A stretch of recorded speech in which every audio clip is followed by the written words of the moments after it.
Good day, ladies and gentlemen. I would like to thank you for being our fans. Please continue spreading the love. Today, we are handling a rather very sensitive topic, and that has to do with Uganda's presidency. We are trying to answer a question as to who is likely to replace Museveni as the president of Uganda. This is entirely an opinion. As a matter of fact, you are also entitled to your opinion, so don't be offended if we don't mention your favorite. Number 10. Robogo. Robogo is one of the few Ugandans thought to be in line to succeed President Yoweri Museveni once he steps aside as president of Uganda. The enthusiastic farmer and businessman Robogo is married to the first daughter, Patience, and this is thought to have brought him closer to the thought that he could as well dare the big seat. It is believed that Robogo has the backing of the First Lady, and the former started laying his foundations way back in 2016 when he declared that he was going to stand as the NRM vice chairman in Ankole. His decision didn't go down well when the veteran incumbent Matayo Kyaligonza was so furious. The ambassador of Uganda to Burundi rushed to accuse the first family of allegedly fronting Robogo to run against him. It only took the person of the president to ensure that Robogo considered his decision to stand against the party veteran in order to avert the standoff that could have erupted in the party. His bid might not be what the majority of Ugandans would wish for, but don't sweep him under the carpet because he is one person that may shock the world. Robogo is a Ugandan from Western Uganda and was born on September 19, 1969. He went to Bujaga Secondary School in Rwampada before going to Mbara High School for his high school. He is a graduate of Economics and Political Science from Makerere University and of Media and Journalism from the University of Wales. Number 9. Dr. Kizza Besigye. Dr. Kizza Besigye is arguably one of the longest-serving politicians, despite futile attempts of dethroning President Museveni. Besigye, the former president of Forum for Democratic Change (FDC) party, and was an unsuccessful candidate in 2001, 2006, 2011 and 2016 presidential elections, losing all of them to the incumbent Yoweri Kaguta Museveni, who has been president of Uganda since 26 January 1986. In 1999, Besigye wrote a document critical of the government entitled An Insider's View of How the NRM Lost the Broad Base. The document accused the NRM of becoming a sectarian kleptocracy and a one-man show. Besigye was charged before a court-martial for airing his views in the wrong forum. He later brokered a deal in 2000 in which the charges were dropped in exchange for an apology for publishing the document. In October 2000, Besigye announced that he would run against Museveni in 2001 elections, and that's how his political career started. He's been through a lot as a politician in Uganda, including arrests and torture at the hands of the security people, accusing him of using a wrong approach to defiance in politics. Besigye is one of the few people that could or can end up becoming a president of Uganda. His enormous efforts, fights, and contributions cannot be overlooked, but one thing is certain. Taking over from President Museveni is far from a reality, and this is a personal opinion. You can have yours as well. Number 8. Katumba Wamala. He's one of the least thought about people when it comes to replacing President Museveni, but don't ever get shocked. There have been a lot of reports from different sources that the person likely to take over from President Museveni will come as a surprise to most Ugandans, and Katumba Wamala fits the bill. He's a very humble man, but tough when it comes to ensuring that people under him perform. This can be seen in what he did while he served as both the Army Commander and the Inspector General of Police, and now as the Minister of Works and Transport. The gallant military man who recently survived death by a whisker has the potential to take over from his party chairman. But it is left to be understood if the members of the NRM would back his presidency or the population. Katumba holds a certificate in agriculture.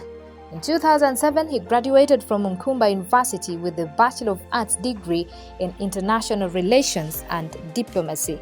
He also holds a master's degree in science in strategic leadership from the United States Army War College. Number 7.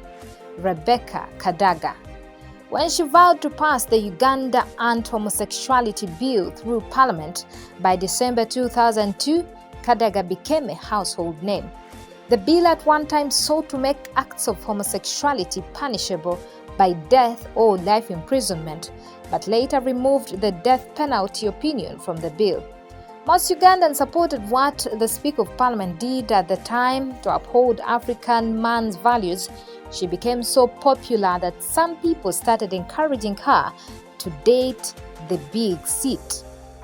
It was widely thought that Kadaga would at one point run against his boss, not until she lost her seat as the Speaker of Parliament to Jacob Olanya.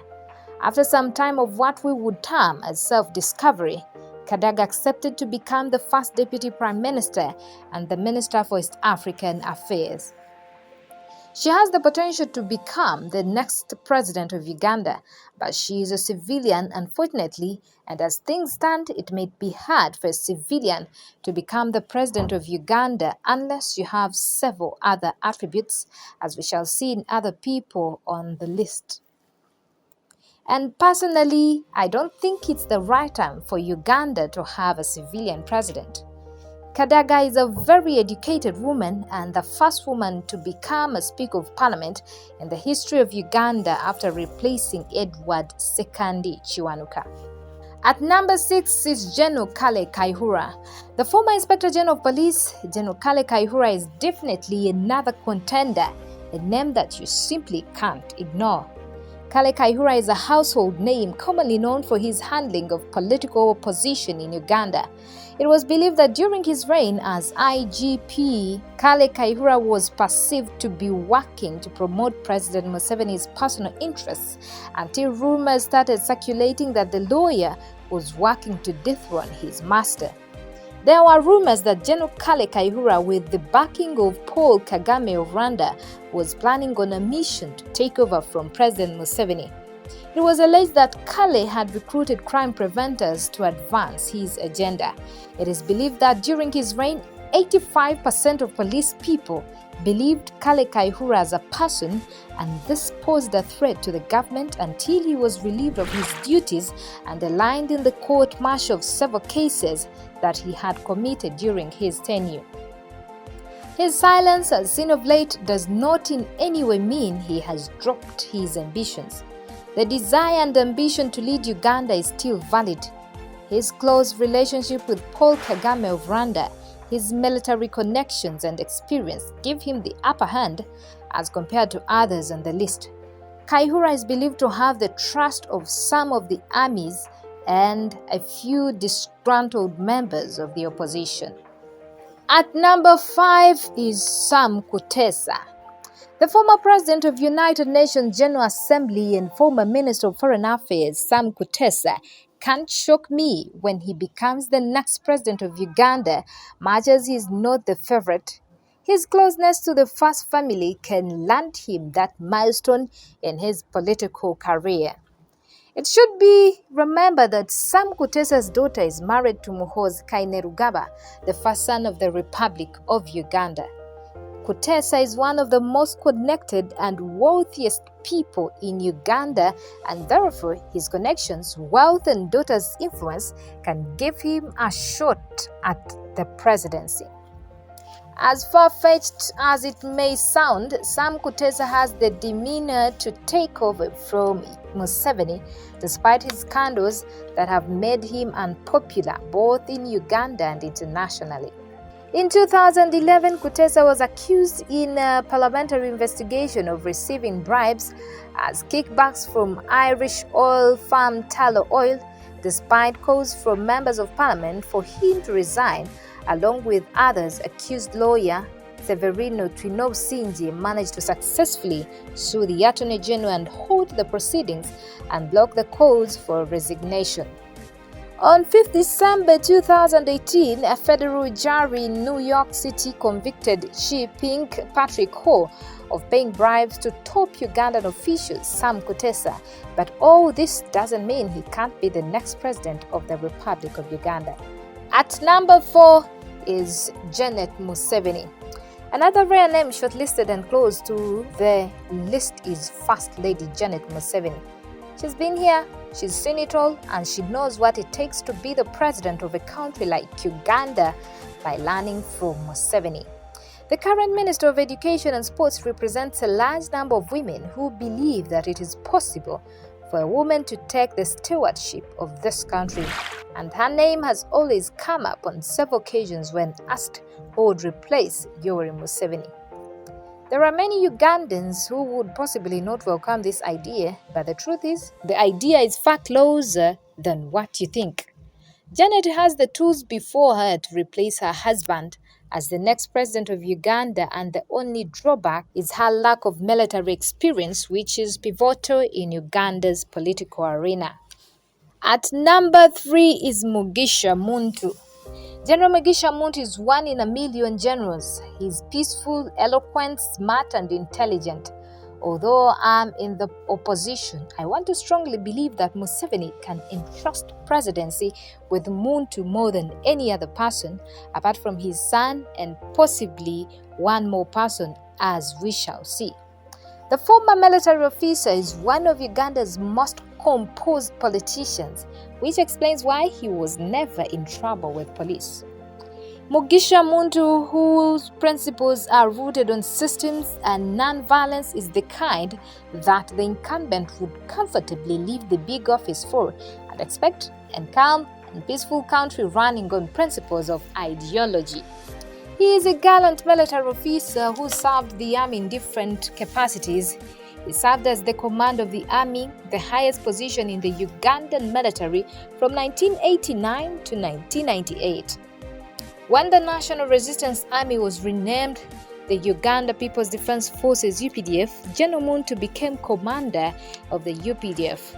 Therefore, the army would definitely be in safe hands of Muntu.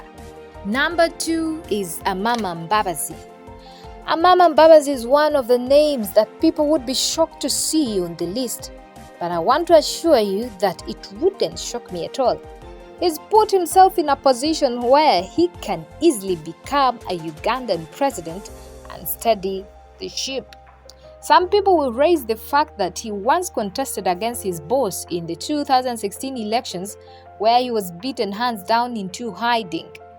What if it was part of the plan? What if it was a strategy that he stands to measure in strength and then draw a better strategy? People close to him understand him as one of the most intelligent people in Uganda, who is a genius at masterminding war without holding a gun.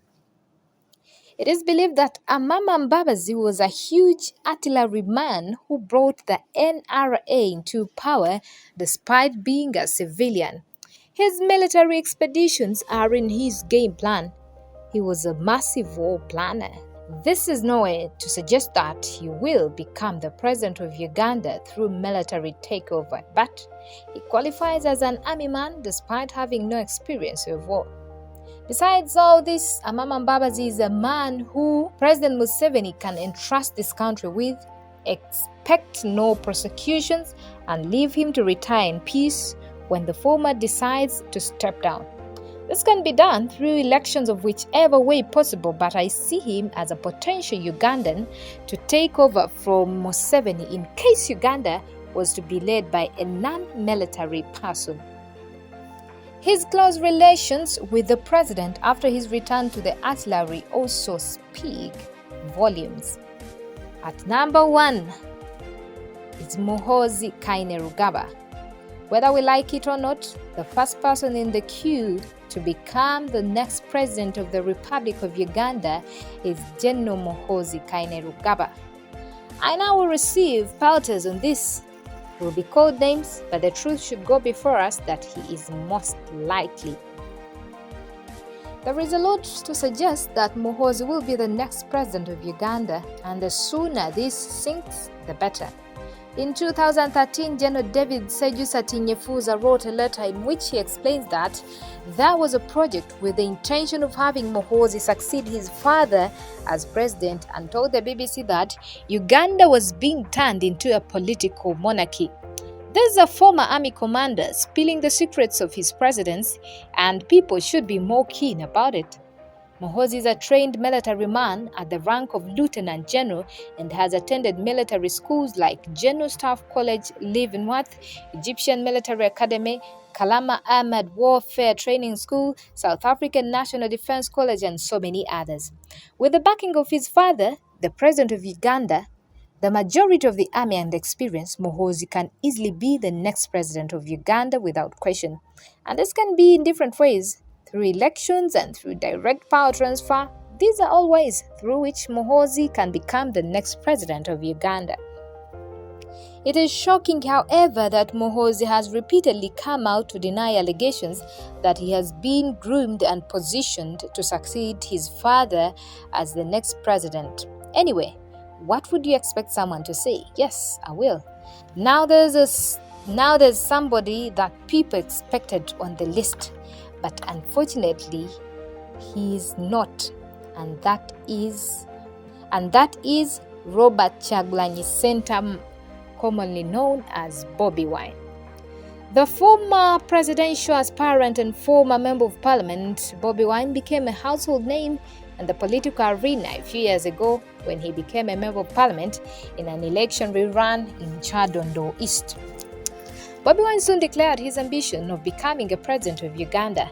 Little did he know that he was falling into a political trap. Many people, especially in the central region, gave him enormous support. Despite being far down in the pecking order, Bobi Wine deserves a standing ovation for coming out to share his ambitions of becoming the president of Uganda.